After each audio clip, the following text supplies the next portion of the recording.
ఉదయం నుంచి అది ఉదయం 9కి స్టార్ట్ అయితే 9 గంటల నుంచి సాయంత్రం 4 గంటల వరకు ఆఫర్ ఇచ్చారనమాట. ఆ బిల్డింగ్లో ఎవరైనా రావచ్చు, ఎవరికి ఏది కావాలంటే అది తీసుకొని వెళ్ళొచ్చు, మీకు నచ్చింది తీసుకెళ్ళవచ్చు, ఎవరికి ఏది కావాలో అది అన్నీ ఉన్నాయి అనమాట అక్కడ. అందులో ఆ వ్యక్తి కూడా, అవి పెట్టిన వ్యక్తి కూడా అందరు ఉన్నారు అందులో. అప్పుడు ఎవరికి ఏది కావాలన్నా తీసుకొని వెళ్తారు. కానీ ఒక చిన్న బాబు అంట, అతను ఏం చేశాడంటే ఉదయం 9 గంటలకు వచ్చాడు. ఆ ప్రాంతం మొత్తం చూస్తూనే ఉండు, 5 గంటల దాకా చూస్తూనే ఉండు, ఎవరికి ఏది నచ్చిందో వాళ్ళు తీసుకొని వెళ్తూనే ఉన్నారు. కానీ అతను మాత్రం తీసుకెళ్తలేదు. చాలాసార్లు వస్తుండు, రౌండ్లు తిరుగుతుండు, వెళ్తుండు, మళ్ళీ అక్కడికి వస్తుంది, అతను మాత్రం ఏం తీసుకెళ్తల్లా. ఇట్లా మీకు చెబితే మీకు నచ్చింది మీరు తీసుకొని వెళ్తారు కదా. కానీ అతను ఏంటంటే ఆ బాబు తీసుకెళ్తల్లా, అక్కడే నిలబడుతుండు. 5 అవుతుంది, ఒక 10 నిమిషాలు ఉంటే ఆ వచ్చిన ఆఫర్ మొత్తం క్లోజ్ అయిపోద్ది అనమాట, అంటే తీసేస్తారనమాట. అయితే ఆ బాబు చూస్తూ ఉండు, ఉదయం 9 గంటలు అందరికంటే ముందు వచ్చారు. చాలామంది వస్తున్నారు, వాళ్ళకి కావాల్సింది తీసుకొని వెళ్తున్నారు. కానీ అతను మాత్రం అక్కడే ఉంటుండు సాయంత్రం వరకు. అయితే చివరికి ఒక 5 నిమిషాలు క్లోజ్ చేస్తారని అతను ఏం చేసిండంటే అన్ని రూములు తిరిగిండు, అన్నీ చూసిండు. అందులో అవన్నీ తయారు చేసిన అవి పెట్టిన వ్యక్తి ఉన్నాడు కదా, అతను కూడా ఆ రూమ్లలో కూర్చొని ఉండు. అంటే అతను కూడా తీసుకెళ్ళొచ్చు. అతను ఏమండంటే నాకు ఇవన్నీ ఏమొద్దు, నువ్వు నా ఎంట వస్తే చాలు అంటాడు అనమాట ఆ బాబు. అట్లా ఎందుకని ఉండొచ్చు అంట, అవన్నీ పెట్టింది అతను కదా. ఇప్పుడు అతనే ఆ బాబు తీసుకెళ్ళాడనుక అవన్నీ అతనే కదా. అంటే మనం ఎవరైనా సరే ఒకటి కావాలనే కోరుకుంటాం. కానీ ఆ బాబు ఏం చేసిందంటే నువ్వు నాకుంటే చాలు అంటే ఆ మనిషి అతనితో ఉన్నానుకో ఆ అన్నిటికీ వానరు అతనే కదా. ఇట్లా మనం కూడా ఏంటంటే ఒకటి తర్వాత ఒకటి, అది కావాలి ఇది కావాలని కోరుకుంటాం. అయితే ఆ బాబు ఏం చేసిందంటే నాకు నువ్వు ఉంటే చాలు అంటే ఆ వ్యక్తి నువ్వు నా వెంట వస్తే చాలు, నా అన్ని పరిస్థితుల్లో కూడా అన్నీ నాతో పాటు ఉంటానొచ్చు.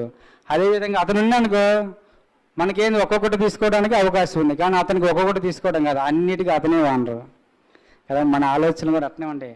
అట్లా మనం కూడా దేవుణ్ణి కలిగి ఉండి, మనకి చాలా కోరికలు ఉంటాయి, చాలా ఉంటాయి, కానీ ప్రతిదీ కూడా ఆయన ఉంటే మనకి ఏ సమస్య నుంచి అయినా బయటకు తీసుకురాగలరు కదా. ఆ విధంగా మనం ఈ టైంలో నేను మార్కు సువార్తలో నుంచి 5వ అధ్యాయము, ఒక వ్యక్తి, ఒక యవన వ్యక్తి తను ఏ సమస్యతో సఫర్ అవుతూ వస్తుందో ఒకసారి నేను చదువుతాను అనమాట. మార్కు సువార్త 5వ అధ్యాయం 1వ వచనం నుంచి చదువుతా కొన్ని వచనాలు. వారు ఆ సముద్రముకు అద్దరినున్న గెరాసిన్ల దేశముకు వచ్చిరి. ఆయన దోణి దిగగానే అపవిత్రాత్మను పట్టిన వాడొకడు సమాధులలో నుండి వచ్చి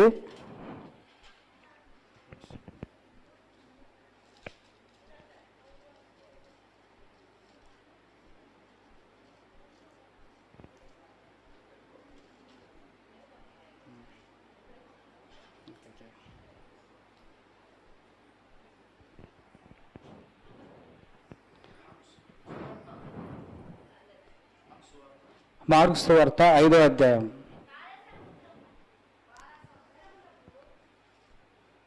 చదవండి అక్క.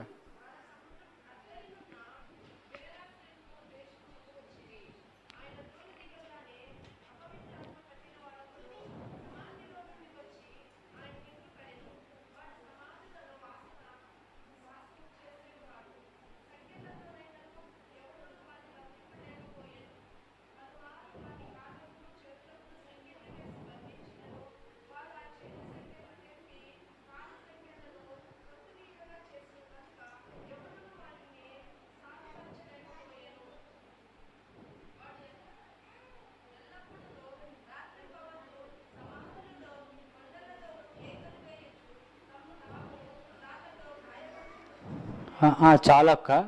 ఈ 5 వచనాల్లో మనం చూద్దాం, ఒక వ్యక్తి తన జీవితం ఏ విధంగా ఉందనేది మనం ఒకసారి చూద్దాం. ఇప్పుడు మానవులుగా మనకు కూడా అనేక సమస్యలు ఉంటాయి, అనేక సమస్యల్లో మనం సఫర్ అవుతూ ఉంటాం. ప్రతి ఒక్కరికి ఏదో ఒక ఇబ్బందులు ఉంటూనే ఉంటాయి, కుటుంబం పరంగా కానీ ఫ్యామిలీ పరంగా ఎన్నో సఫర్ అవుతూ ఉంటాం. అయితే ఈ యొక్క యవన బిడ్డ, ఈ యొక్క వ్యక్తి తను ఏం చేస్తున్నంటే ఎక్కడ ఉంటాడంటే అతను సమాధులలో ఉంటాడు అనమాట. సమాధులలో మనం ఫస్ట్ వచనం చూసుకుంటే 2వ వచనం, ఆయన దోణి దిగగానే అపవిత్రాత్మ పట్టిన ఒకడు సమాధులలో నుండి వచ్చి ఆయనకి ఎదురుపడెను. వాడు సమాధులలో వాసం చేసేవాడు, అంటే ఆ సమాధుల మధ్యనే వాడు జీవించేవాడు. ఆ సమాధుల్లోనే తన జీవితం అంట. సమాధుల దగ్గరికి మనం ఏమైనా వెళ్తామా? ఎల్లం భయపడతాం అమ్మో ఈ సమాధులని. కానీ అతని పరిస్థితి ఏంటంటే సమాధుల్లోనే తన జీవితం. సమాధుల మధ్యలో ఎవరుంటారు?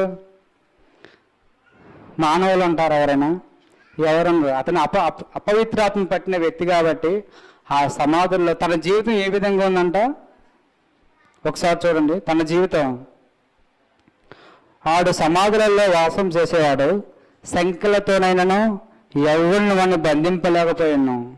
అంత మాత్రమే ఇంకేందంట, పలుమారు వాడిని కాళ్ళకును చేతులకులను సంఖ్యలు వేసి బంధించినను వాడు ఆ చేతి సంఖ్యలు తెంపి కాళ్ళ సంఖ్యలను తుత్తులుగా చేసిన ఎవడు వాడిని సాధుపరచలేకపోయాను. ఆ సమాధుల మధ్య అతని పరిస్థితి ఎట్లా ఉందంటే చాలా మార్లు నేను అనుకోవటం చాలా మంది ఊర్లో వాళ్ళందరూ వచ్చి అతన్ని కట్టేసి ఉండొచ్చు. చాలాసార్లు సంఖ్యలతో కట్టేశారు. చాలాసార్లు చాలామంది వచ్చి అతను బంధించవచ్చు. కానీ అతను అవన్నీ తెంపుకునే శక్తి ఉంది అతనికి. పలుమార్లు ఏంటంటే సంఖ్యలతో తుత్తునిలుగా చేసిన, అంటే ఆ సంఖ్యలను కూడా తెంపేసిన అనమాట. అతన్ని ఎవరు సాధుపరచలేకపోయారు. అతని దగ్గరికి ఎవరు రాలేకపోతారు. సమాధుల దగ్గర ఉన్న వ్యక్తి దగ్గరికి ఎవరైనా వెళ్తారా? ఎవరు వెళ్ళం. అతని పరిస్థితి ఎలా ఉందంటే తన జీవితం ఏందో తనకు అర్థం కాని స్థితిలో ఉండు. చాలాసార్లు ఏంటంటే ఇప్పుడు ఎవరైనా ఒకళ్ళు హాని చేస్తున్నారు అనుకో అతన్ని కట్టేస్తారు కదా, అట్లానే అతని సమాధుల మధ్య కాళ్ళను చేతులను సంఖ్యలతో అనేకసార్లు బంధించారు. కానీ ఎన్నిసార్లు బంధించినా కూడా అతన్ని తెంపేసుకొని వచ్చిందనమాట. అంటే అతనికి అంత శక్తితో ఉందన్నమాట. తుత్తులుగా చేసిన సంఖ్యలు కూడా తెగిపోయినాయి. అయినా కానీ అతన్ని ఎవ్వరు సాధుపరచలేకపోయారు. పలుమారు అంటే అట్లా చాలాసార్లు. ఇప్పుడు సపోజ్ మన ఊరు ఉందనుకో, మన ఊర్లో ఒక వ్యక్తి ఎవరైనా దయ్యం పట్టిన వ్యక్తి ఉందనుకో, అతను బంధిస్తారు, చాలాసార్లు బంధిస్తారు. కానీ అతను బయటకు వస్తూనే ఉన్నానుకో ఏం చేస్తారు? వదిలేస్తారు. అట్లా తన జీవితం కూడా ఏంటంటే ఆ సమాధుల మధ్య నివాసం చేస్తూ తన జీవితం ఏందో తనకు అర్థం కాని స్థితిలో, తను ఏం చేస్తుందో తనకి తెలియని స్థితిలో అనేక మంది చెప్పుల్లో బంధించారు. కానీ అతను తెంపుకొని తను రాత్రి పగళ్ళు సమాధులలో కొండలలో కేకలు వేయచ్చు, తాను రాళ్లతో గాయపరుచుకొని చూపును. అట్లా అంటే ఆ వ్యక్తి తను ఆ సమాధుల మధ్య అనేకసార్లు తను గాయపరుచుకుంటుండు. తన దేహం మొత్తం కూడా పలుమార్లు గాయపరుచుకుండు. తన జీవితం ఏం చేయాలో అర్థం కాని స్థితిలో ఉండు. అతన్ని చూడటానికి కూడా ఎవరు ఉండరు. సమాధుల మధ్యలో ఉండే వ్యక్తి దగ్గర మాట్లాడడానికి కూడా ఎవరు ఉండరు. తను ఎలా ఉందంటే తన జీవితం ఏంటంటే నేనేందా అనే విధంగా ఉందన్నమాట. అలాంటి వ్యక్తి పలుమార్లు అనేకసార్లు సంఖ్యలతో అతన్ని తెంపుకొని బయటకు వచ్చినా కానీ మరి తన యొక్క జీవితం చూస్తే చాలా దారుణంగా ఉన్నట్లు మనం చూస్తాం. అలాంటి వ్యక్తి తన జీవితం ఏంటంటే చాలాసార్లు కూడా నిరాశలో పోయి ఉండొచ్చు. మనం చిన్న సమస్యలు ఉన్నప్పుడు బాధపడుతూ ఉంటాం కదా, కానీ మనకి ఇలాంటి పరిస్థితులు రావు. కానీ అతని పరిస్థితి అట్లా ఉందంటే తన జీవితం మొత్తం కూడా ఎంతో సమస్యలతోనూ ఎన్నో ఇబ్బందులతోనూ తన దేహం మొత్తం కూడా గాయపరుచుకుంటూ అనేకసార్లు తన జీవితం ఏందో అర్థం కాని స్థితిలో ఉందన్నమాట. అలాంటి స్థితిలో అతన్ని ఎవ్వరు కూడా బంధించలేకపోయారు, ఎవ్వరు కూడా తను సాధుపరచలేకపోయారు, సరిచేయలేకపోయారు. నాకు తెలిసి ఏంటంటే చాలా మంది కూడా తనకి చాలాసార్లు అనేక చెప్పుండొచ్చాము, కానీ అతన్ని ఎవ్వరు సాధుపరచలేకపోయారు. అయితే అలాంటి వ్యక్తి తన జీవితం గురించి ఒక గొప్ప మార్పు రావడానికి కారణమై ఉండొచ్చో చూద్దాం. అంటే అతను తన జీవిత కాలం అంతా కూడా మరి ఆ సమాధుల్లో సంఖ్యలతోనూ బంధించి పలుసార్లు తను ఎన్నో నిస్పృహలో, ఎన్నోసార్లు బాధల్లో, ఎన్నో ఇబ్బందులు ఉండుండొచ్చు, ఎన్నో సమస్యలతో సతమవుతూ ఉందన్నమాట. అలాంటి వ్యక్తి తన జీవితాన్ని ఏ విధంగా మారగలిగిందనేది 6వ వచనంలో చూద్దాం మనం. వాడు దూరం నుండి యేసును చూసి పరిగెత్తుకొని వచ్చి ఆయనకు నమస్కారం చేసి, యేసు సర్వోన్నతుడైన దేవుని కుమారుడా, నాతో నీకేమని బాధపరచుకుని దేవుని పేరట నీకు ఆనబెట్టొచ్చు నన్ను దగ్గరగా కేకలు వేసిను కదా. అతను అప్పటి వరకు కూడా ఆ సమాధుల్లో బంధించబడి పలుమార్లు తన దేహాన్ని గాయపరుచుకుంటూ ఎన్నోసార్లు తన జీవితం ఏంటో అర్థం కాని స్థితిలో ఉన్నప్పుడు ఒక్కసారిగా మరి ఆ ప్రభుని చూసినప్పుడు సర్వోన్నతుని దేవుని కుమారుడా అంటే అతను ఏ విధంగా ఉండు? అపవిత్రాత్మ పట్టి ఉండు. అతనిలో అపవిత్రాత్మ కలిగిన శక్తి ఉందన్నమాట. అయితే ఎలాంటి దయ్యాలైనా సరే, ఏ అపవిత్రాత్మ అయినా సరే యేసు దగ్గర సాగిలు పడినట్టుగా మనం ఇక్కడ చూస్తూ ఉంటాం. అంత దయ్యం బట్టి వ్యక్తి అతని దేహాన్ని గాయపరుచుకుంటూ పలుమాలు గొలుసులతో కట్టేసినా కూడా తెంపేసే శక్తి కూడా ఆ అపవిత్రాత్మకు ఉన్నట్లు మనం చూస్తాం. అతను పలుమాలు కట్టేసినా కూడా గొలుసులు తెంపేంత శక్తి కూడా అపవిత్రాత్మకు ఉన్నట్టు మనం చేస్తాం. ఎంత శక్తి ఉన్నా కానీ యేసు దగ్గరికి వచ్చాలకి యేసు సర్వోన్నతమైన దేవుని కుమారుడు అని ఎలాంటి అపవిత్రాత్మ పట్టిన వ్యక్తి ఎలా అయినా సరే దేవుని దగ్గరికి వచ్చాక ఆ అపవిత్రాత్మ ఎంటనే యేసుని గుర్తించినట్లు మనం ఇక్కడ చూస్తామా?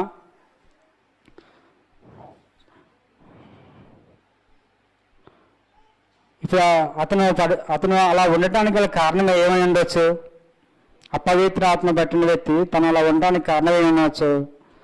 మనం 9వ వచనం చూస్తే వెంటనే ఆ అపవిత్రాత్మలు ఎప్పుడైతే యేసుని గుర్తించారో సర్వోన్నతుని దేవుని కుమారుడు అని ఆయనను సంబోధించినట్టు ఆ అపవిత్రాత్మ పట్టిన వ్యక్తి, ఆ దయ్యములు పట్టిన వ్యక్తి వెంటనే యేసుని గుర్తించినట్టు ఆయన యొక్క నామాన్ని ఇక్కడ గుర్తించి ఆయన్ని సర్వోన్నతమైన అంటే దేవుణ్ణి ఎంతో గౌరవంగా సంబోధించినట్టు కూడా మనం చూస్తాం అన్నమాట. సర్వోన్నతమైన దేవుని కుమారుడా అంటే ఆ దేవుడు అపవిత్రాత్మ పట్టిన వ్యక్తికి కూడా ఆ అపవిత్రాత్మలు కూడా దేవుని యొక్క శక్తి గురించి ఎరిగిన వాళ్ళే కదా.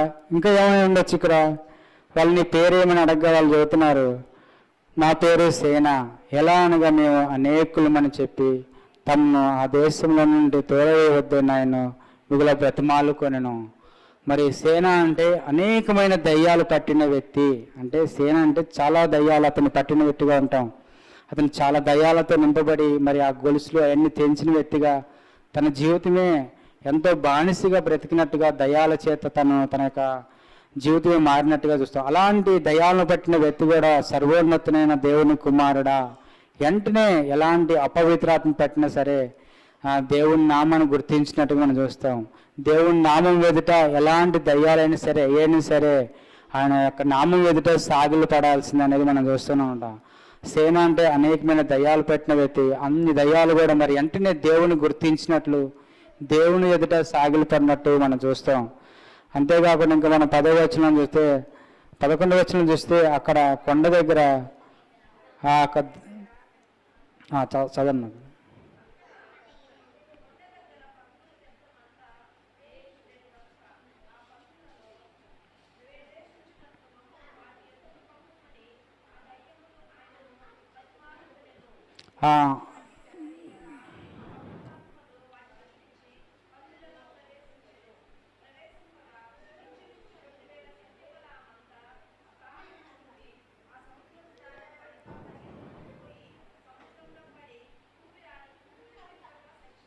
చాలక్క. అలాంటి దయ్యాలను పట్టిన వ్యక్తి మరి ఇక్కడ మనం చూస్తే అపవిత్రాత్మలు సేన అంటే అనేక దయ్యాలను పట్టిన వ్యక్తి మరి తన జీవితంలో మరి ఎన్నో ఇబ్బందులు ఉన్నప్పుడు కూడా మరి ఆ అపవిత్ర పట్టిన దయ్యాలు కూడా దేవుని నామాన్ని గుర్తించినట్టు మనం చూస్తాం. అంతేగాక ఇక్కడ 8వ వచనంలో ఆయన అపవిత్రాత్మ మనుషుని విడిచిపోమని వానితో చెప్పాను. ఇప్పుడు అతన్ని ఆ యొక్క అపవిత్రాత్మ నుంచి విడిపించగలిగిన శక్తి ఎవరికి ఉందంటే ఒక యేసయ్యకు మాత్రమే ఉన్నట్లు మనం ఇక్కడ గుర్తిస్తాం. అంతేకాకుండా తన జీవితాన్ని చూస్తే అనేక ఇబ్బందులు ఇరుకుల్లో ఉన్నా కానీ మరి ఎప్పుడైతే ఆ దయ్యాలు సర్వోన్నతమైన దేవుని కుమారుడని ఆయన దగ్గరికి వచ్చి సాగిలపడి ఆ పందుల్లో పడి చావడానికి మాకు అవకాశం ఉందని మరి అతన్ని ఎప్పుడైతే యేసయ్య అక్కడికి రాగానే మరి ఆ దయ్యాలు కూడా విడిచిపోయినట్లుగా మనం చూస్తాం. ఆ పందుల మందల్లో పడి అవి మరి సముద్ర నీళ్ళల్లో పడి చనిపోయినట్లుగా మనం చూస్తాం అన్నమాట. అయితే అతను అంతకుముందు తన జీవితం ఎలా ఉందంటే తర్వాత తన జీవితం ఎలా ఉందనేది మనం ఒకసారి చూద్దామా. ఆ దయ్యం నుంచి విడుదల ఇచ్చిన తర్వాత మరి ఆ దయ్యాలు కూడా యేసు నామంలో మరి భయపడి బ్రతిమాలుకున్నట్టుగా మనం చూస్తాం అన్నమాట. 2000 సంఖ్య గల ఆ మంద సముద్ర యాన పడి పరిగెత్తుకొని పోయి సముద్రంలో పడి ఊపిరాడగా తిరిగి చచ్చను. అంటే మరి 2000 మంద కలిగిన పందుల గుంపుని మరి ఆ దయ్యాలు చూస్తే మరి దాదాపుగా అన్ని దయ్యాలు ఉండొచ్చు అతనిలో. సేన అంటే చాలా దయ్యాలు. మరి ఆ దయ్యాలు కూడా ఆ పందుల్లో పడి చనిపోయినట్లుగా దయ్యాలు కూడా మరి ప్రభుని బ్రతిమాలినట్టుగా నాకు అవకాశం ఇవ్వండి అన్నట్టుగా మనం చూస్తూ వచ్చినాం. మరి 15వ వచనం చూస్తే అన్ని 2000 సంఖ్య కలిగిన అంత సమూహం కలిగిన దయ్యాలు కూడా ఒకసారి మనం 15వ వచనంలో చూస్తే అంతకుముందు తన జీవితం ఏ విధంగా ఉందంటే సమాధుల మధ్య తన జీవితం ఏందో తనకి తెలియని విధంగా అనేకసార్లు బంధించినట్టుగా అనేకసార్లు ఉన్నప్పుడు మరి అతను యేసయ్య దగ్గరికి చేరినప్పుడు మరి ఆ దయ్యాలు కూడా విడిచిపోయినట్లుగా మనం చూస్తాం. 15వ వచనంలో చూస్తే జనులు జరిగినది చూడవెళ్ళి యేసు వద్దకు వచ్చి సేనాను దయ్యం పట్టినవాడు బట్టలు ధరించుకొని స్వస్థచిత్తుడై కూర్చొని చూసి భయపడిరి. అంతకుముందు తన జీవితం ఏ విధంగా ఉందంటే మరి ఆ సమాధులలో చాలా దారుణంగా తన దేహాన్ని గాయపరుచుకుంటూ అనేక దయ్యాల చేత తాను మరి తన జీవితం ఏందో తెలియని విధంగా ఎన్నో ఇబ్బందులు ఇరుకులు తను ఎంతగానో తన జీవితం ఏందో తెలియని స్థితిలో ఉన్న వ్యక్తి మరి యేసయ్యను చేరిన తర్వాత యేసయ్యను అంగీకరించిన తర్వాత తన జీవితం మరి 15వ వచనంలో మనం చూస్తే స్వస్థచిత్తుడై తన మార్పు పొంది యేసు ప్రభువుని ఎప్పుడైతే తన యొక్క రక్తంతో కడగబడి నీ యొక్క రక్తంతో నన్ను కడుగు ప్రభువా అని మరి ఎప్పుడైతే ఆయన దగ్గరికి సాగిలి పడి వచ్చిండో మరి ఆయన జీవితం మారినట్టుగా మనం చూస్తామన్నమాట. ఎలా అంటే 15వ వచనంలో చూస్తాను స్వస్థచిత్తుడై కూర్చుని నేను బట్టలు ధరించుకున్న వ్యక్తిగా మనం చూస్తున్నాం. సమాధులలో తను బట్టలు లేక కేకలు వేస్తూ తనదేందో తెలియక ఎంతో భయంకరంగా ఉన్న అతని జీవితాన్ని మరి యేసుకు సమర్పించినప్పుడు యేసుని తనలోకి అంగీకరించినప్పుడు మరి ఆ దయ్యాలన్నీ వెళ్ళగొట్టినట్టు మనం చూస్తాం. అంతేకాకుండా తన బట్టలు ధరించుకొని స్వస్థచిత్తుడై కూర్చున్న వ్యక్తిగా మనం చూస్తూ వస్తున్నాం అనమాట. మరి అలాంటిగా మరి మన జీవితాల్లో కూడా ఎన్నో సమస్యలతో ఎన్నో విధాలుగా మనం సఫర్ అవుతూ వస్తాం. ఎలాంటి సమస్య వచ్చినా ఏదొచ్చినా మన జీవితాలను మార్చగలిగిన దేవుడు యేసయ్య ఉన్నాడు అనేది మనం గుర్తించుకోవాలా. ఎలాంటి ఇబ్బందులైనా సరే మన యొక్క యేసయ్య దగ్గరికి వెళితే మనము ఎలాంటి పరిస్థితుల్లో ఆ పరిస్థితుల నుంచి తప్పించగలనే విషయం మనం ఇక్కడ గమనిస్తూ వస్తాం. మరి యేసు నామంలో మరి ఎలాంటి దయ్యాలైనా వెళ్ళగలవు. యేసు నామం మించిన ఏ నామము లేదు. నేనే మార్గము, నేనే సత్యము, నేనే జీవం అన్న వ్యక్తి, ఏకైక వ్యక్తి ఆయన మాత్రమే అని మనం గ్రహించుకొని మరి ఆ యొక్క సమాధుల్లో తన జీవితం గురించి ఆలోచిస్తే ఆ విధంగా ఎప్పుడైతే దేవుణ్ణి నమ్ముకొని మరి దేవుని దగ్గర చేరిన తర్వాత తన బట్టలు ధరించుకొని స్వస్థచిత్తుడై తన యొక్క జీవితం మారినట్టుగా మనం చూస్తాం అన్నమాట. జనాలు కూడా అతనిలో ఉన్న మార్పును గమనించారు. ఆ విధంగా మనం కూడా మన ఒక సంఘంగా మనం వస్తున్నప్పుడు మనం దేవుణ్ణి అంగీకరించిన తర్వాత మన యొక్క జీవితాల్లో కూడా ఆ విధంగా మార్పు రావాలన్నది కూడా మనం కోరుకుంటున్నాము. మన జీవితాల్లో కూడా అతను స్వస్థచిత్తుడై బట్టలు ధరించుకుని తనలో మార్పు కనపడింది.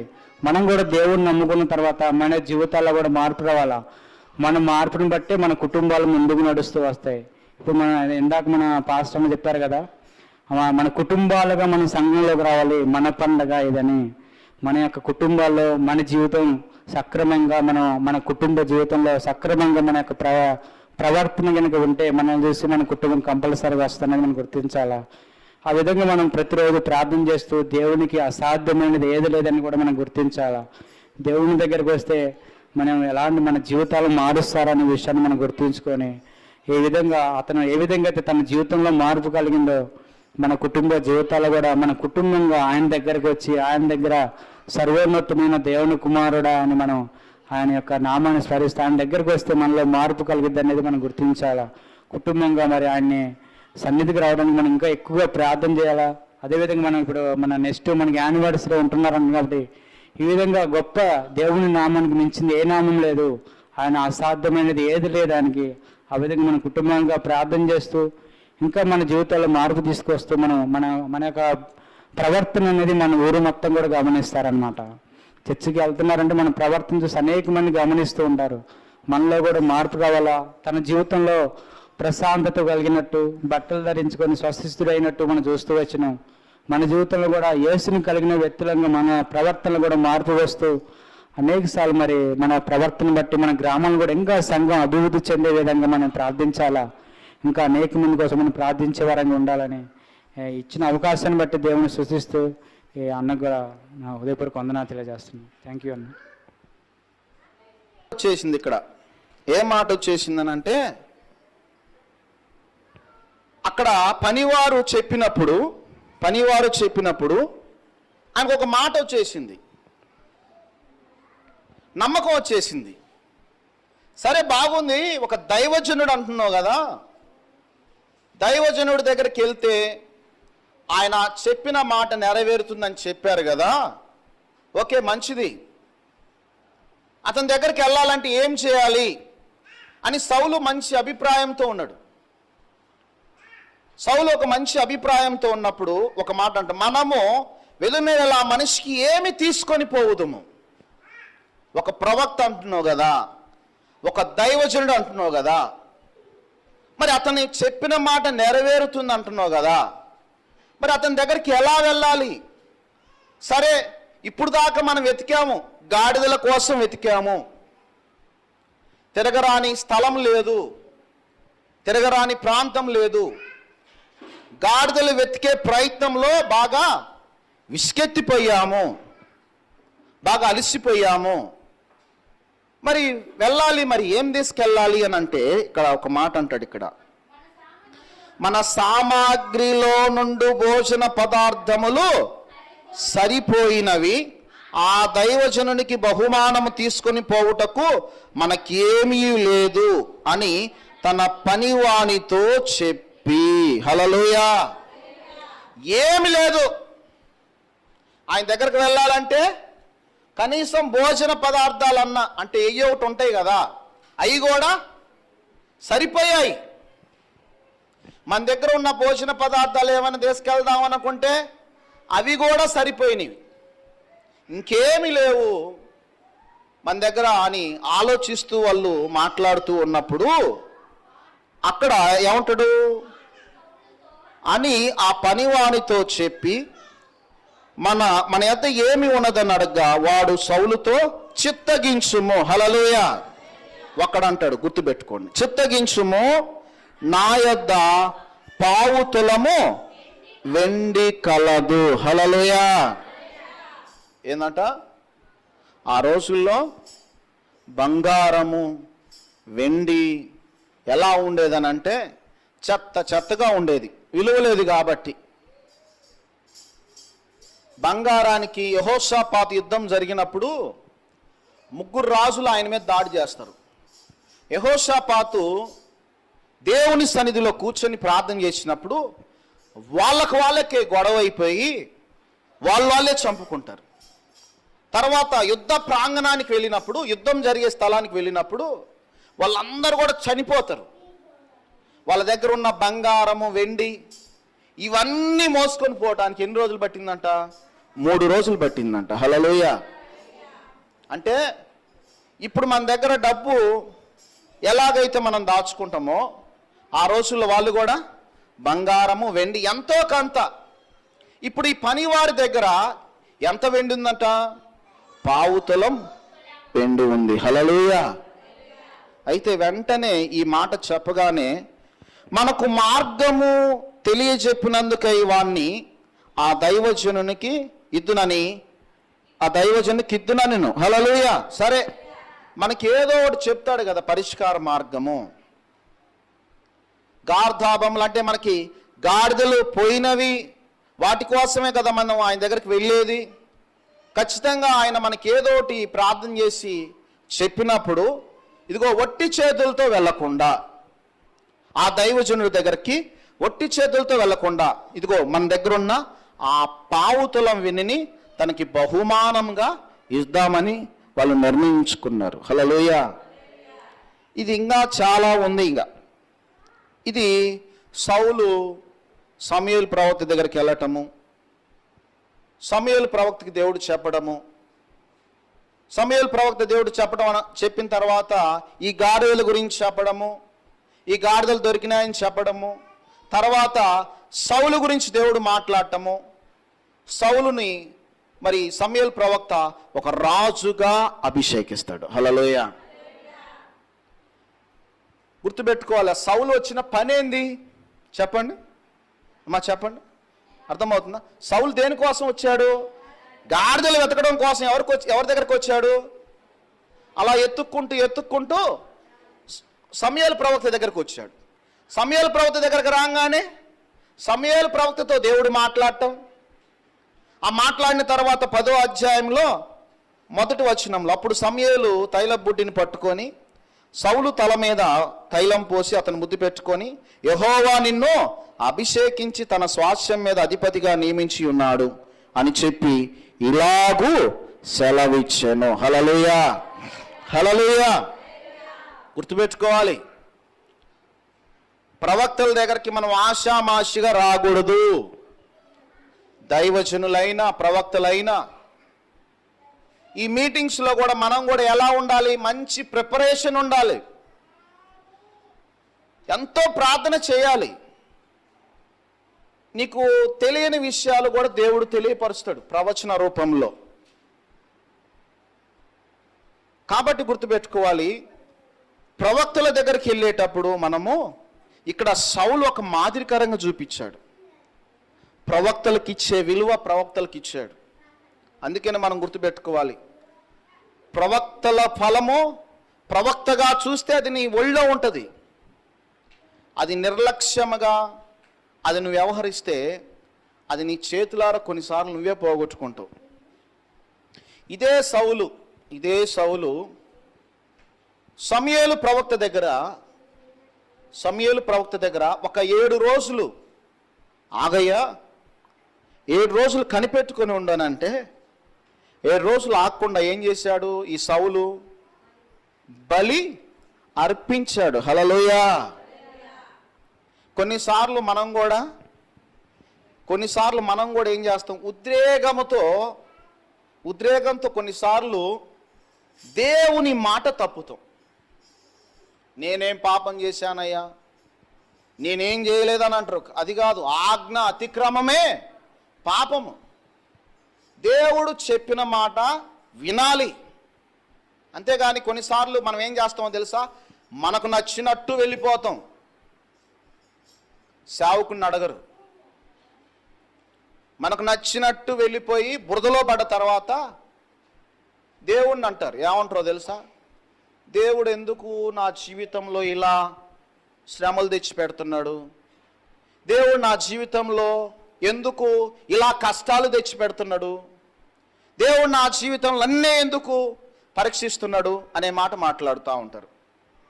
గుర్తుపెట్టుకోవాలి, దేవుడు ఉపకారి. హల్లెలూయా. మీరు నమ్మినా నమ్మకపోయినా ఆయన ఉపకారం చేయటమే తెలుసు. ఫస్ట్లో స్టార్టింగ్లో ఒక సిస్టర్ ఒక పాట పాడింది, విన్నారా? నువ్వు చెప్పొద్దులేమ్మా. ఏమన్నారో చెప్పండి, ఒకళ్ళు చెప్పండి. ఏం పాడింది ఆ సిస్టర్? మేలు చేయక నేను ఉండలేను అంటే ఏంది? దేవుడు మేలు చేయకుండా ఉండలేడు. హల్లెలూయా. మేలు చేయటమే ఆయనకు చేతనవుతుంది, అంతే. మేలు చేయటమే ఆయనకు చేతనవుతుంది, కీడు చేయడానికి కాదు. 145వ కీర్తన 9వ వచనం చదవండి. 145వ కీర్తన 9వ వచనం. 145వ కీర్తన 9. యెహోవా అందరికీ ఉపకారి, ఆయన కనికరములు ఆయన సమస్త కార్యముల మీద ఉన్నవి. హల్లెలూయా. దేవుడు ఉపకారి. దేవుడు ఉపకారము చేయడమే ఆయనకు తెలుసు. ఇంకోటి ఏమనుందంటే ఆయన కనికరములు. ఆయన కనికర పడితే సమస్త కార్యములు అంటే సమస్త పనుల మీద ఉన్నవి. హల్లెలూయా. దేవుడు మన పట్ల కనికరపడాలి, దేవుడు మన పట్ల జాలిపడాలి, కానీ ఆయన కోపాన్ని మనం చూడకూడదు. ఇప్పుడు ఏమవుతుందని అంటే ఆత్మీయ జీవితంలో ఇష్టం వచ్చినట్టు బ్రతుకుతా ఉన్నాం, మనం ఇష్టం వచ్చినట్టు జీవిస్తూ ఉన్నాం, మనకు నచ్చినట్టు బ్రతుకుతూ ఉన్నాం. నచ్చినట్టు బ్రతికే దాంట్లో ఏముంటుంది? శ్రమ ఉంటుంది. హల్లెలూయా. సౌలు ఇంత మంచిగా ఉంది ఆరంభంలో. సౌలు గాడిదలు వెతుక్కుంటూ వచ్చి ప్రవక్తను కలిసి, ప్రవక్త దేవుడు మాట్లాడి పలానా సౌలును అభిషేకించమన్నప్పుడు చూడండి, అభిషేకం అనేది ఎవరికి దక్కనటువంటి అభిషేకం సౌలుకు దక్కింది, రాజుగా ఏర్పరచబడటానికి. హల్లెలూయా. రాజు అయిపోయాడు. అభిషేకించబడిన తర్వాత తన ప్రవర్తన ఎలా ఉందనంటే, చివరికి ఏ ప్రవక్త అయితే నూనెతో అభిషేకించాడో ఆ ప్రవక్త మాట వినకుండా నిర్లక్ష్య పెట్టాడు. నిర్లక్ష్య పెట్టి 7 రోజులు నా గురించి ఆగు అని అంటే, ఆగకుండా ఏం చేశాడో తెలుసా? ప్రవక్త చేయవలసిన పని బలి అర్పించమని చెప్పినప్పుడు ఏం చేశాడు? సమూయేలు ప్రవక్త బలి అర్పించాల్సింది సౌలు ఏం చేశాడంటే తానే చేశాడు. తను చేయటం వల్ల ఏం జరిగింది? అక్కడ రాజుగా ఉండవలసిన అర్హతను కోల్పోయాడు. హల్లెలూయా, హల్లెలూయా. రాజుగా ఉండవలసిన అర్హతను కోల్పోయాడు. కొన్నిసార్లు మనం ఏం చేస్తామనంటే, మనకు తోచింది చేస్తాం. ఏం కాదులే అని అంటారు. ఇలాంటి నువ్వు సొంత నిర్ణయాలు తీసుకోవటం వల్లే ఇబ్బందులు వస్తున్నాయి. ఇప్పుడు సౌలుకా ఇబ్బంది, సమూయేలు ప్రవక్తగా ఇబ్బంది? చెప్పండి. ఎందుకు? అది దేవునికి ఇష్టం లేదు. ప్రవక్త చేయవలసిన పని సౌలు చేశాడు కాబట్టి ఇబ్బంది ఎవరికి? సౌలుకే. రాజుగా ఉండవలసిన అర్హతను కోల్పోయాడు. రెండవది, సౌలు నిర్లక్ష్యముతో వ్యవహరించాడు కాబట్టి మరి సౌలు ప్లేస్లో దేవుడు ఎవరిని నియమించాడంటే దావీదును ఏర్పరచుకున్నాడు. హల్లెలూయా. చూడండి, ఎప్పుడైతే మరలా సమూయేలు ప్రవక్త దావీదును అభిషేకించబడిన తర్వాత దావీదు మీదకి దేవుని ఆత్మ వచ్చేసింది, సౌలు మీదకి దురాత్మ వచ్చేసింది. ఇక్కడ మంచి మాట ఇక్కడ ఒక మాట అంటాడు. చూడండి, 1 సమూయేలు 16వ అధ్యాయం తీయండి దయచేసి. 1 సమూయేలు 16వ అధ్యాయము 4వ వచనం చదవండి. సమూయేలు యెహోవాకిచ్చిన సెలవు చొప్పున బెత్లెహేమునకు వెళ్ళెను. ఆ ఊరి పెద్దలు, చూడండి, ఆ ఊరి పెద్దలు రాకకు భయపడి సమాధానముగా వచ్చుచున్నవా అని అడగ్గా అతడు సమాధానముగానే వచ్చి తిని మీరు పరిశుద్ధులై నాతో కూడా బలికి రండని చెప్పి యెష్షయిని తన కుమారుని శుద్ధి చేసి బలి అర్పించెను. హల్లెలూయా. వింటున్నారా? ప్రవక్త ఒక ఊరికి వస్తున్నాడంటే ఆ ఊరి పెద్దలు భయపడ్డారంట. నువ్వు సమాధానంగా వస్తున్నావా? సమాధానంగానే వస్తున్నాను, మీరు కూడా రండి. యెష్షయి తన కుమారులను పిలిపించాను, మీరు కూడా రండి, నాతో పాటు కలిసి పార్టిసిపేట్ చేయండి అని అక్కడ ప్రవక్త బలి అర్పించాడు. అంటే ఈ బలి అర్పించే తరుణంలో దావీదుని సమూయేలు ప్రవక్త అభిషేకించడం జరిగింది. హల్లెలూయా. గుర్తుపెట్టుకోవాలి, ఇక్కడ సౌలు అనుకున్నాడు నేను తప్ప ఇంకెవరు రాజు లేడు అనుకున్నాడు. సమూయేలు చేయవలసిన పని సౌలు చేశాడు. సౌలు చేయడమే కాదు, ఇంకొక పని చేశాడు. నువ్వెందుకు ఇలా చేశావు? నేను వచ్చిన దాకా ఉండొచ్చు కదా అని చెప్పినా కానీ అక్కడ సౌలు నిర్లక్ష్యము, సౌలు అవివేకాన్ని బట్టి ఇక్కడ మనము సౌలు జీవితంలో శ్రమ వచ్చేసింది. ఇంకోటి ఏమంటాడో తెలుసా? సమూయేలు అంగి కూడా లాగినట్టుగా ఉంది. హల్లెలూయా, హల్లెలూయా. 10వ వచనం, 15వ అధ్యాయం 10వ వచనం చదవండి. 1 సమూయేలు 15వ అధ్యాయం 30వ వచనం. అందుకు సౌలు నేను పాపం చేసి తిని అయినను నా జనుల ఎదుట పెద్దల ఎదుట ఇశ్రాయేలు ఎదుట నన్ను గనపరిచి యెహోవాకు మొక్కుటకై నేను పోగా నాతో కూడా తిరిగి రమ్మని అతని వేడుకొని నందున సమూయేలు తిరిగి సౌలు వెంట వెళ్ళెను. సౌలు యెహోవాకు మొక్కిన తర్వాత సమూయేలు అమాలేకుల రాజైన ఆగాగును నా దగ్గర తీసుకొని రండి అని చెప్పాను.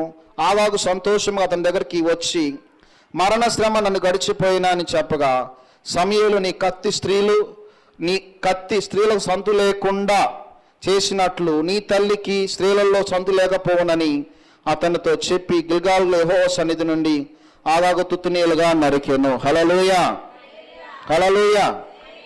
ఇక్కడ ఈ మాట గమనించినట్లయితే సౌలు పశ్చాత్తాపడినా కానీ అక్కడ తెలిసి చేసింది కాబట్టి అక్కడ ఏమైపోయింది? శిక్ష ఇక్కడ, శిక్ష ఇక్కడ.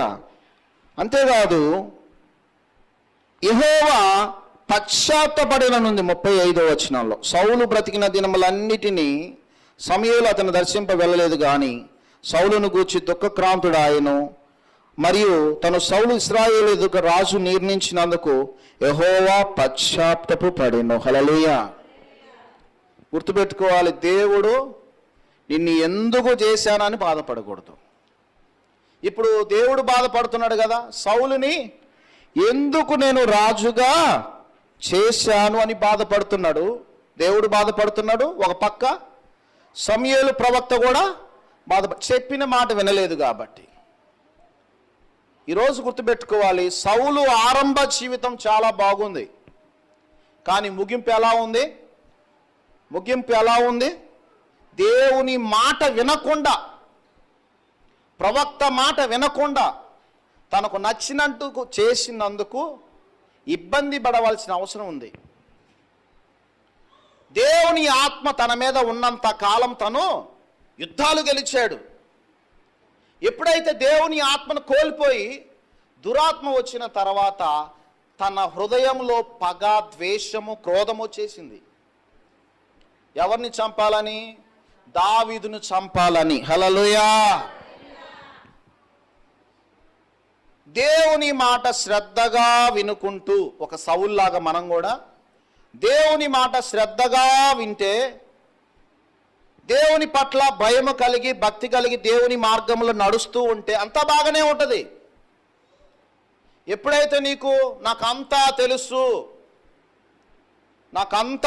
అని ఎప్పుడైతే నువ్వు ఆ పదం పలుకుతూ నీ ఇష్టం వచ్చినట్టు చేస్తావు చూసావా, మొత్తం అప్పుడు సర్వనాశనం అయిపోద్ది. హల్లెలూయా. 2 చేతులు చెప్పండి. కొంచెం నిద్రన్న పోద్ది. 2 చేతులు ఎందుకు ఎత్తిచ్చే చెప్పండి. ఈ పాస్టర్ గారికి ఏం పని లేదనుకుంటారు. ఎందుకంటే నా మాటలు వినాలి, వాక్యాన్ని నిద్రపోయేవాడిని నిద్ర లేపాలి, వాక్యం చెప్పేటప్పుడు వాక్యం చెప్పాలి, తప్పదిక. గుర్తుపెట్టుకోవాలి, ఆరంభంలో సౌలు ఒక ప్రవక్త దగ్గరికి వెళ్ళేటప్పుడు చాలా భయముతో వణుకుతూ వెళ్ళాడు. అది చివరికి ఏమైపోయింది? ప్రవక్త మాట కూడా వినకుండా ప్రవక్త చేయవలసిన పని తానే చేసి రాజుగా ఉండవలసిన అర్హతను, అభిషేకాన్ని కోల్పోతాడు. ఏం చేశాడు? 16వ అధ్యాయంలో 1వ వచనంలో దేవుడు అంటాడు, అంతటి యెహోవా సమూయేలుతో ఇలాగూ సెలవిచ్చెను, ఇశ్రాయేలు మీదుగా రాజుగా ఉండకుండా నేను విసర్జించిన సౌలును గురించి నువ్వు ఎంతకాలం దుఃఖింతు. సమూయేలు బాధపడతా ఉంటుంటే దేవుడు ఏమంటాడు? నువ్వు ఎందుకు బాధపడుతావు? తన గురించి ఎందుకు ఆలోచన చేస్తావు? తన గురించి ఎందుకు బాధపడుతావు? బాధపడవలసిన అవసరం లేదు. ఏమంటాడు అక్కడ? నీ కొమ్మును తైలముతో నింపుము, బెత్లెహేముడైన యెషయా యొద్దకు నేను పంపుచున్నాను, అతని కుమారులలో ఒకని నేను రాజుగా నియమించుతున్నా. హల్లెలూయా. చాలా మంది అంటారు, నేను లేకపోతే చెప్పండి సంఘమే లేదనుకుంటారు. హల్లెలూయా. గుర్తుపెట్టుకోవాలి, నేను లేకపోతే సంఘమే లేదు, నేను లేకపోతే చర్చే లేదు. ఈ చర్చి ఈరోజు ఇలా ఉండొచ్చు, నువ్వు ఉండొచ్చు, లేకపోతే నేను కూడా ఉండకపోవచ్చు. గుర్తుపెట్టుకోవాలి, సంఘము దేవునిది. సంఘము తన స్వరక్తం ఇచ్చి ఆయన కొన్నాడు, ఆయన రక్తాన్ని ఇచ్చి కొన్నాడు మనల్ని. ఆయన తొత్తులం మనం, ఆయన తొత్తులం ఆయన. హల్లెలూయా. అంతేగాని మన ఇష్టం కాదు, మన ఇష్టం వచ్చినట్టు బ్రతకడానికి ఆ దేవుడు నేను పిలుచుకుంది. భూమి మీదకి నిన్ను నన్ను పంపించాడంటే ఒక ప్రణాళిక ఉంది, ఒక ప్లాన్ ఉంది. అంతేగాని సౌలుని రాజుగా నియమించడానికి ఒక ప్లాన్ ఉంది. ఫిలిస్తీన్ల మీద యుద్ధము చేయటానికి తన్ను దేవుడు ఏర్పరచుకున్నాడు. అదే ఫిలిస్తీన్లు యుద్ధం జరుగుతూ ఉన్నప్పుడు, ఎప్పుడైతే దేవుని ఆత్మ కోల్పోయినప్పుడు ఫిలిస్తీన్లు యుద్ధం చేస్తూ ఉంటుంటే, ఫిలిస్తీన్ల మీద యుద్ధం గెలవలేని పరిస్థితుల్లో సౌలు చివరి దశలో ఏమైపోయాడో తెలుసా? ఆయుధాలు మోసేవాడితో, అరే నన్ను చంపురా వాళ్ళ చేతిలో, నేను సచ్చేగాడికి, సున్నతి లేని వారి చేతిలో నేను సచ్చేగాడికి నువ్వు నన్ను చంపురా అని పక్కనోడిని బదిలాడతాడు సౌలు. బదిమిలాడినా కానీ అలా అంటాడు, నేను చంపను అంటాడు. హల్లెలూయా. చివరికి ఏం చేస్తాడమ్మా? ఆయుధాలు అన్నీ పెట్టుకొని దాని మీద పడి చచ్చిపోతాడు. కొన్నిసార్లు దేవుడు లేకపోతే చూడండి, 1 సమూయేలు 31వ అధ్యాయము 3వ వచనం చదవండి. యుద్ధములో సౌలు ఓడిపోవచ్చుండగా, చదవండి 1 సమూయేలు 31వ అధ్యాయము 3వ వచనం. యుద్ధంలో సౌలు ఓడిపోవచ్చుండగా అతడు అంబులో 1000 వారి కంటబడి వారి చేత బహుగాయములు నందెను. అప్పుడు సౌలు, సున్నతి లేని వీరు వచ్చి నన్ను పొడిచి అపహాస్యము చేయకున్నట్లు నీ కత్తి దూసి దాని చేత నన్ను పొడవమని తన ఆయుధములను మోయువానితో చెప్పగా అతడు భయము చేత అలాగూ చేయనొల్లకొండెను. హల్లెలూయా. యుద్ధంలో ఓడిపోవాల్సిన పరిస్థితి ఏంది? యుద్ధంలో ఓడిపోవాల్సిన పరిస్థితి ఎందుకు వచ్చింది అని అంటే, ఒకప్పుడు యుద్ధాలు గెలిచావు, ఇప్పుడు ఓడిపోతున్నావు. కారణం ఏందో తెలుసా? దేవుని మాట వినకుండా ఉండడం వల్లనే.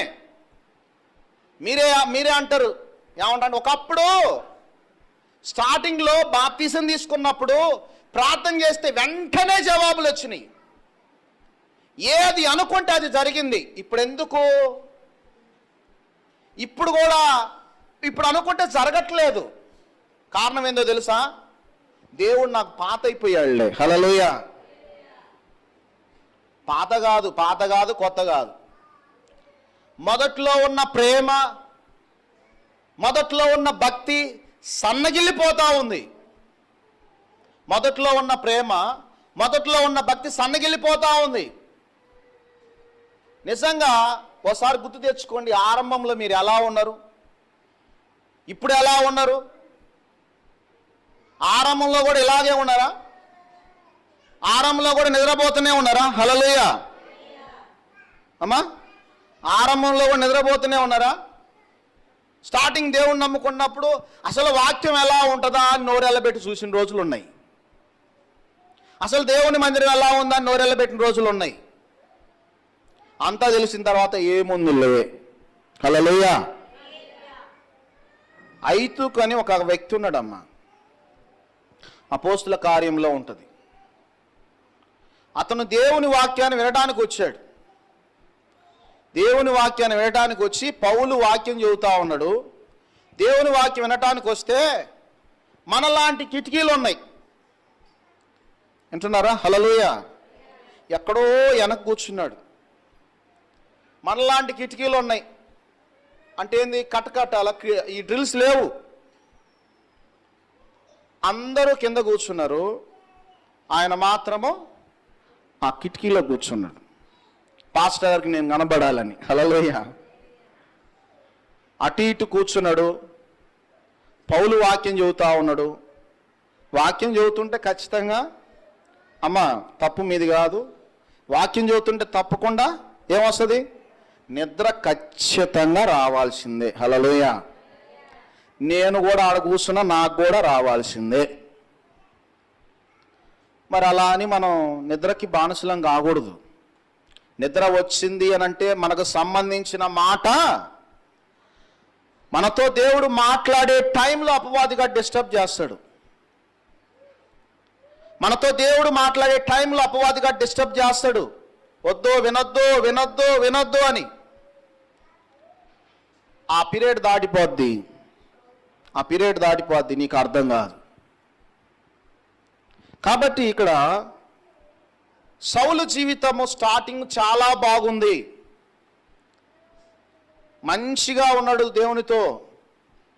చివరికి వచ్చేసరికి దేవుని మాట వినలా, ప్రవక్త మాట వినలా. చివరికి తన మరణం వచ్చేసరికి చూడని ఎంత దారుణంగా ఉందనంటే, సౌలు తన కత్తి పట్టుకొని దాని మీద పడెను. హల్లెలూయా. 1 సాముయేలు 31 అధ్యాయము 4వ వచనంలో ఉంటుంది కదా, చివరిలో ఆయుధాలు మోసేవాడితో చంపమంటే వాడు భయం చేత అలాగూ చేయలేదు కనుక సౌలు తన కత్తి పట్టుకొని దాని మీద పడెను. సౌలు మరణమాయనని అతని ఆయుధములు మోయేవాడు తనను తన కత్తి మీద పడి అతనితో కూడా మరణమాయను. హల్లెలూయా. ఎంతమంది చనిపోయాడు ఇక్కడ చెప్పండి, చెప్పండి అమ్మ. హల్లెలూయా. సౌలు చనిపోయేవాడా, ఆయుధాలు మోసేవాడు చనిపోయాడా? ఇద్దరు చనిపోయాడు. ఇతను ఎందుకు చనిపోయాడు నాకు చెప్పండి. ఆయనకంటే ఫిలిస్తీన్ల చేతిలో, సున్నతి లేని ఫిలిస్తీన్ల చేతిలో చనిపోతే నాకు అవమానం అని చెప్పేసి ఆయన చనిపోయాడు. మరి ఆయుధాలు మోసేవాడు ఎందుకు చనిపోయాడు చెప్పండి. ఇతన్ని కాపాడవలసిన బాధ్యత కూడా ఎవరి మీద ఉంది? ఆయుధం. మరి అతన్ని కాపాడలేనప్పుడు ఇతను కూడా మరణమాయను. హల్లెలూయా. ఎప్పుడైతే సౌలు చనిపోయాడని సంగతి తెలిసిందో అతను కూడా తన కత్తి మీద పడి అతను కూడా మరణమాయను. గుర్తుపెట్టుకోవాలి, ఈరోజు సౌలు గురించి ఈరోజు మనం చెప్పుకోవాల్సిన పరిస్థితి ఏందనంటే, దేవుడు అంటే భయం ఉంది సౌలుకి, ప్రవక్తలంటే గౌరవం ఉంది.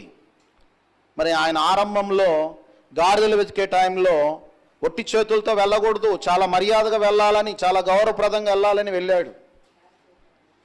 ఆ గౌరవప్రదాన్ని బట్టి, ఆ మర్యాదను బట్టి దేవుడు నచ్చి మెచ్చి భయంతో భక్తితో ఉన్నప్పుడు తను అభిషేకించాడు. గుర్తుపెట్టుకోవాలి, దేవుడు మనల్ని కూడా గమనిస్తాడు. ఇందాక బ్రహ్మం చెప్పాడు మనల్ని గమనిస్తాడు. నిజమే. మనల్ని ఎవరెవరు గమనిస్తారు చెప్పండి అమ్మా. ఓకే అయితే పర్లేదు. ఎవరు గమనిస్తారు? ముందు ఎవరు గమనిస్తారు చెప్పండి. ముందు నీ పక్కన దేవుడు ఉన్నాడు అంతే. హల్లెలూయా. పెద్ద సీసీటీవీ, పెద్ద కెమెరా. మనుషులు గమనించినా గమనించకపోయినా దేవుడైతే నిన్ను గమనిస్తూ ఉంటాడు. హల్లెలూయా. గమనిస్తూ ఉంటాడు. కాబట్టి నిజమే, నువ్వు ఎలా ఉన్నావు, ఏ విధంగా ఉన్నావు, నీ జీవితం ఎలా ఉంది, నీ భక్తి జీవితం ఎలా ఉంది. దేవునికి భయపడేవాడివైతే దేవుని మాట వింటావు. దేవునికి భయపడేవాడివైతే దేవుని మాట వింటావు. దేవునిలో భక్తి కలిగిన వాడివైతే దేవుని మాట వింటావు. కాబట్టి సౌలు జీవితంలాగా ఉండొద్దు. సౌలు జీవితంలాగా ఉండొద్దు. ఇంకొకళ్ళని ఎంచుకున్నాడు దేవుడు రాజుగా, దావీదుని. దావీదు ఎలా ఉన్నాడో తెలుసా? చివరి దర్శి వరకు దేవునితో నమ్మకంగా ఉన్నాడు. హల్లెలూయా. ఒకే ఒక విషయంలో తప్పు చేశాడు. ఆ తప్పును బట్టి పశ్చాత్తాపడ్డాడు, చాలా పశ్చాత్తాపడ్డాడు. తప్పులు చేయొచ్చు కానీ దావీదు తప్పు చేశాడు. కానీ ఆ తప్పును బట్టి ఎంత ఏడ్చాడో తెలుసా? తెలిసి తెలిసి తెలిసి తప్పు చేశాడు కాబట్టి ఆయన కన్నీరు మున్నీరై పశ్చాత్తాపడ్డాడు. మీరు ఏమంటారో తెలుసా? తెలిసి తెలియని వాక్యం ఉండోళ్ళు అంటారు, అన్నా దావీదు తప్పు చేశాడు కదన్నా, దావీదుని క్షమించాడు కదన్నా, నన్ను కూడా దేవుడు క్షమిస్తాడులే. హల్లెలూయా. దావీదు నోరకనే క్షమించాడా? ఎంత ప్రార్థన చేశాడు, ఎంత పశ్చాత్తాపడ్డాడు. చేసిన తప్పు ఊరకనే పోయిందా? ప్రవక్త అంటాడు, నాతాను ప్రవక్త ఏమంటాడు? నీ ఇంట్లో సదాకాలము యుద్ధము జరుగునుగాక. హల్లెలూయా.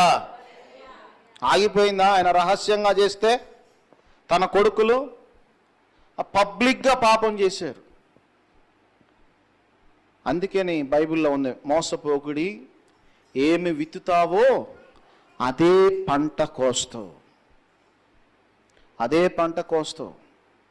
అందుకని మనం నేర్పించాల్సింది ఏంటంటే దేవుని పట్ల భయం నేర్పించాలి, దేవుడి పట్ల భక్తి నేర్పించాలి.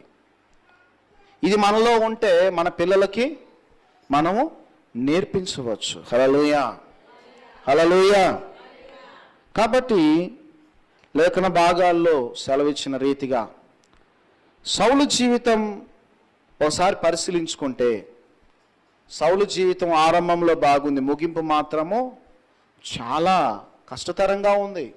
దేవునికి దూరం అయిపోయాడు. అసలు ఓడిపోవడం అంటే ఏంటి? స్టార్టింగ్ ఫిలిస్తీన్ల మీద యుద్ధం గెలిచాడు, దేవుడు తన విడిచిపెట్టాడు. దేవుని మాట వినలేదు కాబట్టి, దేవుని మాట అంగీకరించలేదు కాబట్టి తను దేవుడు ఎడబాశాడు. తన దేవుడు ఎడబాసినప్పుడు ఒక మాట, చివరి మాట చదువుకుందాము. ద్వితీయోపదేశకాండము 6వ అధ్యాయము, 6వ అధ్యాయం, ద్వితీయోపదేశకాండము 6వ అధ్యాయము 6.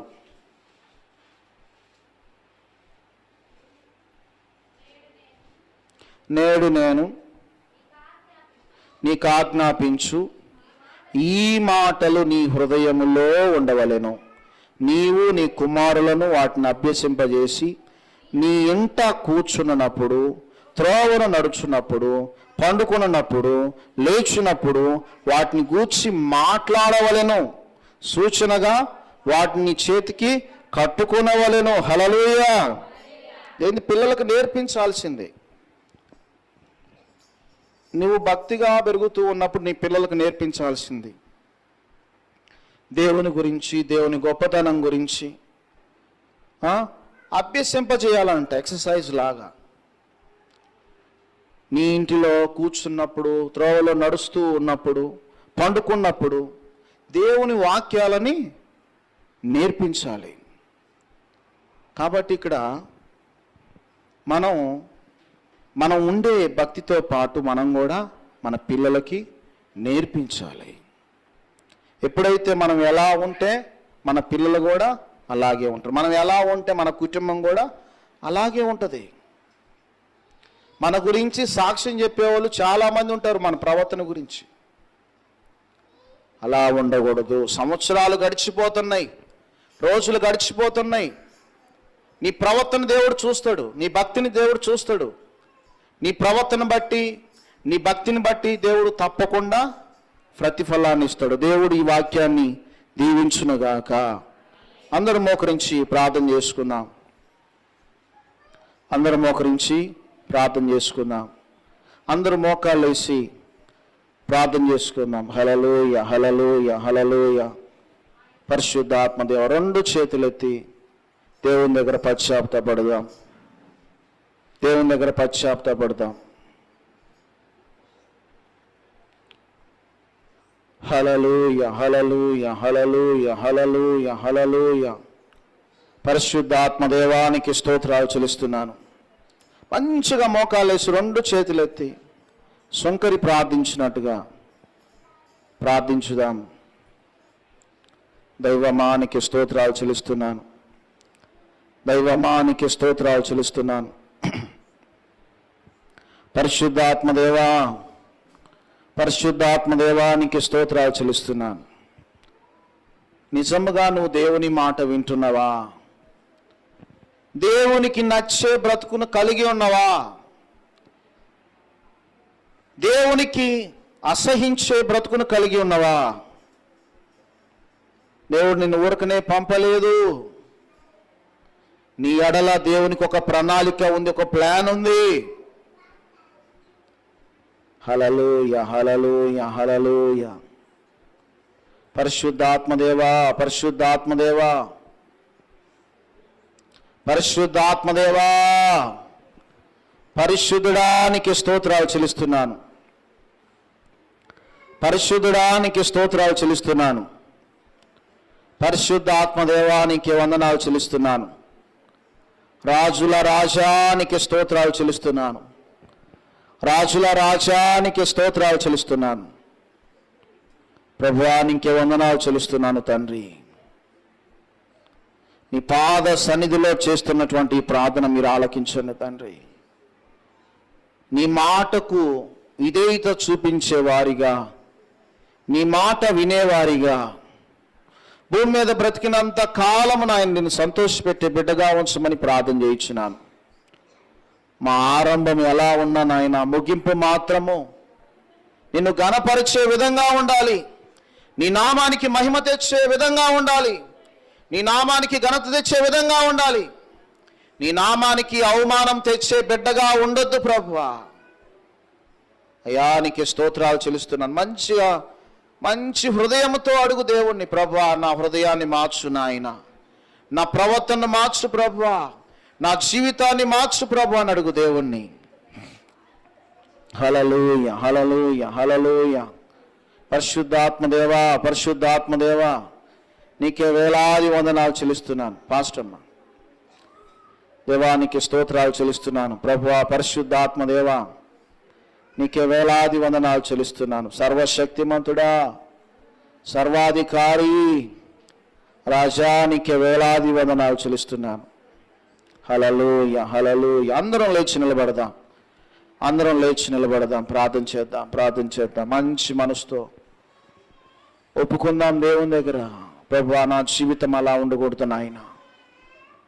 అయ్యా ఒకవేళ ప్రార్థనా జీవితాన్ని కోల్పోతే, నీతో సహవాసాన్ని కోల్పోతే, అయ్యా నీ సన్నిధిలో ప్రార్థన చేయించున్నాను, నీ సన్నిధిలో ప్రార్థన చేయించున్నాను ప్రభువా పరిశుద్ధాత్మదేవా.